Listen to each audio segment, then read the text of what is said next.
This is Fats Navarro, American jazz trumpeter. Now, if you're looking for a pioneer of the bebop style, somebody that's influenced trumpet players like Miles Davis, Clifford Brown, and Lee Morgan, and also one of the hottest trumpet players of the 1940s, you came to the right place.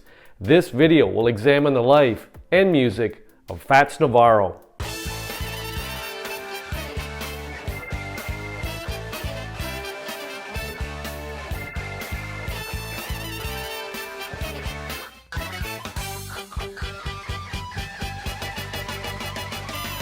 Welcome back to my channel. Fats Navarro, born September 24th, 1923, died July 7th, 1950, was an American jazz trumpet player and a pioneer of the bebop style of jazz improvisation in the 1940s. Despite the short duration of his career, he had a strong stylistic influence on trumpet players who rose to fame in later decades, including Miles Davis, Clifford Brown, and Lee Morgan. Navarro was born in Key West, Florida, and was of Cuban, African, and Chinese descent. He was bilingual, speaking Spanish as his second language, and he was a childhood friend of drummer Al Dreers. Navarro's father, a barber by trade, had some musical knowledge and hired a piano teacher to give Navarro private lessons in his early childhood. Hence, the younger Navarro began to play piano at age 6, although he did not become serious about music until he began playing the trumpet at the age of 13.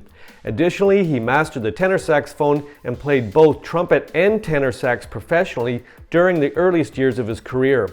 By the time Navarro graduated from Frederick Douglass School in 1941, he wanted to be away from Key West and moved north to Orlando to join Saul Albright's band. As a member, Navarro was able to tour the Midwest, reaching Cincinnati before he left to take lessons. Now living permanently in the Midwest, Navarro joined Snookum Russell's Territory Band. He gained valuable experience touring in bands, including Russell's band, where he met and influenced a young J.J. Johnson. Navarro also played in the Andy Kirk, Benny Goodman, and Lionel Hampton big bands. Vocalist Billy Eckstine invited the young trumpet player to join his band, which included several prominent musicians in the emerging bebop genre. Although Eckstine's group and other big bands yielded few opportunities for Navarro to demonstrate his improvisational skills, he used the opportunity to gain experience. He befriended other trumpet players, including Howard McGee and his third cousin, Charlie Shavers. Navarro made his last recording with Kirk and Eckstine in January and March 1946, respectively. Regarding Navarro's presence in the big bands of the day, Carmen McRae noted in her book that Navarro was a big, lovable character, playing the most beautiful horn, forever practicing and forever striving. He and I used to discuss the way the cats were using the stuff, narcotics, and he said he'd never use it. Tiring of life on the road, Navarro settled in New York City in 1946, where his career took off. Navarro participated in small group recording sessions with Kenny Clarke, Eddie Lockjaw Davis, Coleman Hawkins, and Howard McGee. Clarke's 52nd Street Boys, also known as the Bebop Boys, recorded at the studio in September 1946 and 1947 and included another young bebop trumpet player, Kenny Durham, and were joined by Sonny Stint on alto saxophone and Bud Powell on piano. The September sessions in which Navarro participated were among his first opportunities to play bebop in a studio session, and the group's work later formed part of the band Fats, Bud, Klook, Sonny, Kenny. Navarro met and played with Charlie Parker. However, he was in a position to demand a high salary and did not join one of Parker's regular groups. He instead joined pianist Tadd Dameron's group based at the Royal Roost Jazz Club in New York.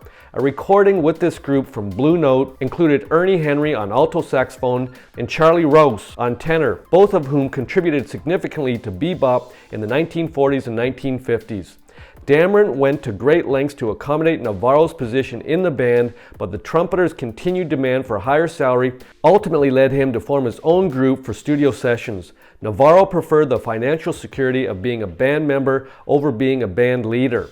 Navarro won the Metronome Jazz Poll in 1948, enabling him to join the Metronome Jazz All-Stars for a studio session.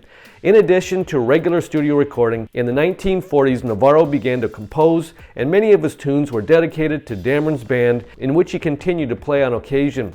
Navarro reunited with McGee in late 1948 for yet another recording session, this time including Milt Jackson on his second instrument, the piano. By the late 40s, many jazz musicians refused to play in bands with Navarro for fear of being overshadowed by the trumpeter.